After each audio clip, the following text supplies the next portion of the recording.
Hello everyone, আসসালামু আলাইকুম। New একটা ভিডিও দেখার জন্য আপনাদেরকে ওয়েলকাম জানাচ্ছি। আজকে আপনাদেরকে রান্না করে দেখাবো অসাধারণ স্বাদের কচু তরকারি রেসিপি। কচুর ডগাকে এভাবে কখনো যারা রান্না করেন নাই, অবশ্যই এই রেসিপিটা ফলো করে বানিয়ে দেখবেন।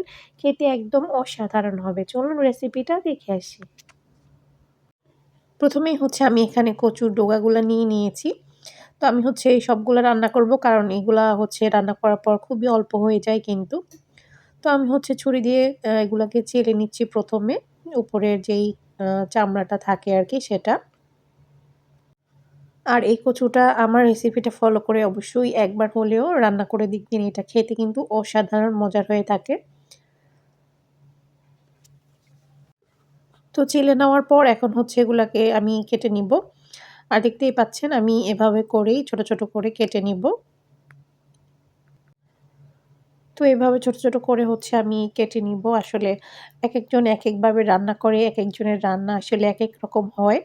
তো আমি যেভাবে রান্না করি সেই রেসিপিটাই আপনাদের সাথে শেয়ার করব। আশা করি আপনারা খুব পছন্দ। আর কচু কাটার সময় অবশ্যই হ্যান্ড গ্লাভস পরে নিবেন।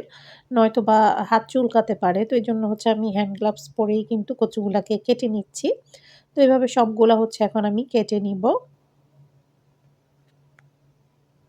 কচুগুলা কাটা হয়ে গিয়েছে। আমি একটু পানি দিয়ে এগুলাকে সেদ্ধ করতে বসিয়ে দিয়েছি। আর আমি এখানে বুটের ডাল সেদ্ধ করে নিয়েছি অলরেডি। এখানে আমি মুগ ডাল নিয়েছি। সাথে আমি দিব মশারির ডাল, ৩ টা ডাল ইউজ করব। আর রান্না করব ইলিশ মাছ দিয়ে। ইলিশ মাছ দিয়ে কচু রান্না করলে কিন্তু খুবই মজার হয়। আপনারাও ট্রাই করতে পারেন। তো এখন এগুলা সেদ্ধ হয়ে গিয়েছে, আমি ছেঁকে নিব। এখন কচুটা বসিয়ে দিয়েছি। আমি প্রথমেই পরিমাণ মতো তেল দিয়ে দিচ্ছি। তেলটা একটু গরম হয়ে আসলে দিয়ে দিচ্ছি পেঁয়াজ কুচি। তারপর কয়েকটা কাঁচামরিচ দিয়ে দিলাম মাঝখান দিয়ে কেটে। পেঁয়াজটাকে একটু নেড়ে-চেড়ে তারপর আমি আদা, রসুন আর লবণ দিয়ে দিব। তো এখন দিয়ে দিচ্ছি আমি আদা রসুনের পেস্ট। আর কচু তরকারিতে আদা রসুনের পেস্ট একটু বেশিই যায়। আমি এখানে টেবিল চামচের ১.৫ চামচের একটু বেশি ইউজ করেছি। এরপর দিয়ে দিলাম স্বাদ মতো লবণ।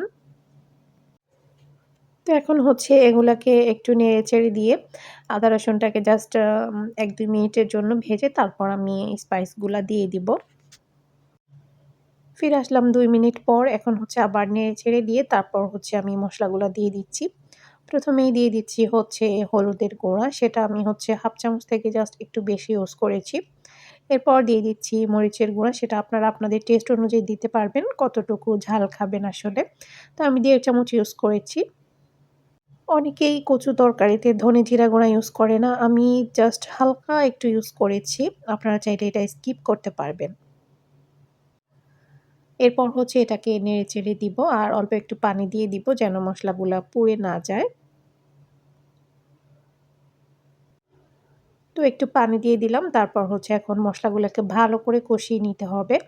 আর আমি অলরেডি সবসময় এই কথা বলে থাকি যে রান্না যত বেশি আপনি কষাবেন মসলাগুলাকে তত বেশি কিন্তু মজার হয়। যত বেশি আপনি মসলাটা কষাবেন আপনার তরকারি দেখবেন ততটাই সুস্বাদু হয়েছে। তো আমি এটাকে কয়েকবার পানি দিয়ে মসলাটাকে ভালো করে কষিয়ে নিব। আবারও একটুখানি পানি দিয়ে দিলাম। এরপর আবারও নেড়ে-চেড়ে দিয়ে একদম উপরে তেলটা ভেসে ওঠা পর্যন্ত আমি মসলাটাকে কষিয়ে নিব। তো ফিরে আসি মসলাটা কষিয়ে নেওয়ার পরে। মসলাটা কষিয়ে নেওয়া শেষ আমার। দেখতেই পাচ্ছেন উপরে কিন্তু তেলটা ভেসে উঠেছে। এ পর্যায়ে আপনাকে মনে করতে হবে আপনার মসলাটা কষানো হয়ে গিয়েছে। এখন আমি ইলিশ মাছগুলা দিয়ে দিব। অনেকেই কচু তরকারি চিংড়ি মাছ দিয়ে রান্না করে। তবে আমার কাছে বেস্ট লাগে ইলিশ মাছ দিয়ে।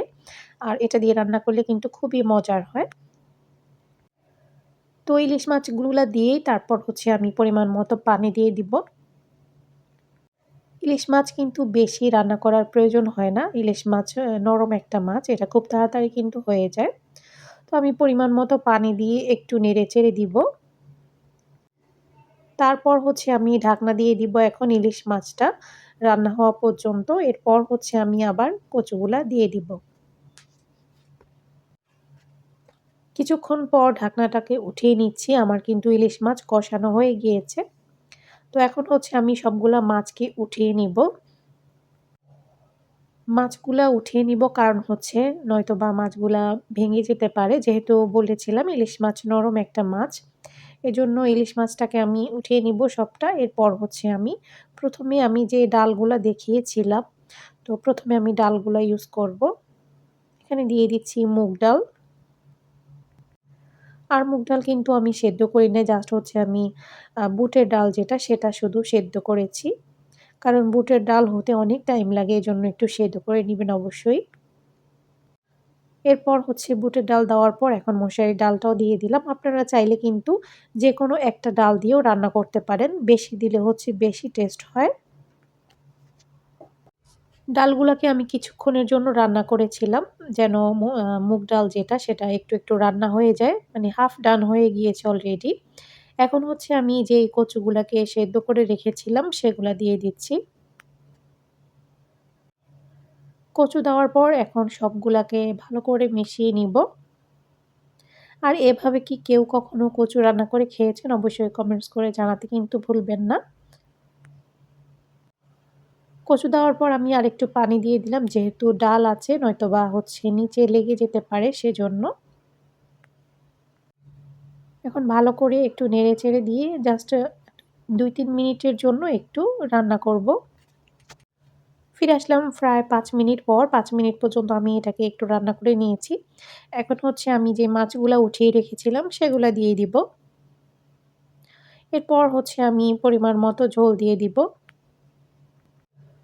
মানে যতটুকু ঝোল আমি রাখতে চাই তো এটাকে হচ্ছে আমি এখন আরো ২-৩ টা বলক আসা পর্যন্ত রান্না করে নিব। মানে যতক্ষণ এটা রান্নার প্রয়োজন হয়। আরো কয়েকটা কাঁচামরিচও দিয়ে দিলাম।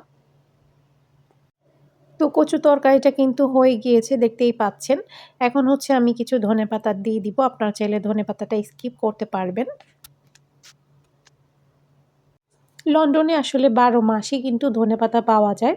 তো এজন্য আমি সবসময় তরকারিতে ধনেপাতাটা ইউজ করি। টেস্ট ভালো হয়। আমার কাছে মনে হয় আরকি। এখন হচ্ছে আমি বাগার দিয়ে দিব। আর কচু তরকারিতে বাগার দিলে কিন্তু খুবই মজা হয়। আমি হচ্ছে এখানে পেঁয়াজ তারপর হচ্ছে রসুন নিয়েছি। অবশ্যই রসুনটা দেওয়া ট্রাই করবেন। এতে টেস্ট বহুগুণে বেড়ে যায় কিন্তু। এখন এই ২ টাকে একটু লাল করে ভেজে নিব। তারপর হচ্ছে আমি কচু তরকারির মধ্যে দিয়ে দিব। তো এই যে এগুলা কিন্তু ভাজা হয়ে গিয়েছে। আমি আর বেশি লাল করব না। তো এখন হচ্ছে আমি তরকারিটার মধ্যে বাগারটা দিয়ে দিচ্ছি। তো দিয়ে জাস্ট একটু নেড়েচেড়ে আমি এখন কচু তরকারিটাকে চুলা থেকে নামিয়ে আপনাদেরকে সার্ভ করে দেখাবো। আর এই কচু তরকারিটা এতটাই মজার হয়েছে কি আর বলবো আপনারা অবশ্যই একবার হলেও এই রেসিপিটা ট্রাই করবেন। আশা করি আপনাদেরও খুবই ভালো লাগবে। আজকের রেসিপিটা এ পর্যন্তই ছিল। আশা করি আপনাদের ভালো লেগেছে। পরবর্তীতে অন্য কোনো রেসিপি নিয়ে আবার চলে আসবো। সে পর্যন্ত সবাই অনেক বেশি ভালো থাকবেন। আজকের মতো আল্লাহ হাফেজ।